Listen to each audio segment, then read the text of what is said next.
People who make their own rules when they know they're right, people who get a special pleasure out of doing something well even if only for themselves, people who know there's more to this whole living thing than meets the eye, they'll be with Jonathan Seagull all the way. Others may simply escape into a delightful adventure about freedom and flight. This book, quite simply, is unique.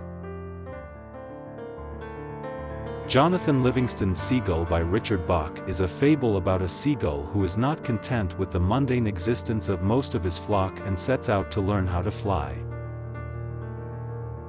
He is fascinated by flight and spends all of his time practicing and perfecting his flying skills, much to the dismay of the other seagulls. Despite the ridicule and rejection he faces, Jonathan continues to pursue his passion for flying. He eventually discovers a new level of flight, one that allows him to soar higher and faster than any other seagull. However, his newfound abilities lead to him being exiled from his flock.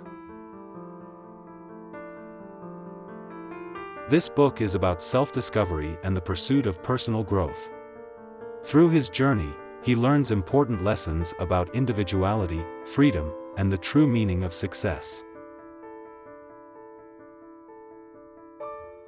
Look with your understanding, find out what you already know, and you'll see the way to fly.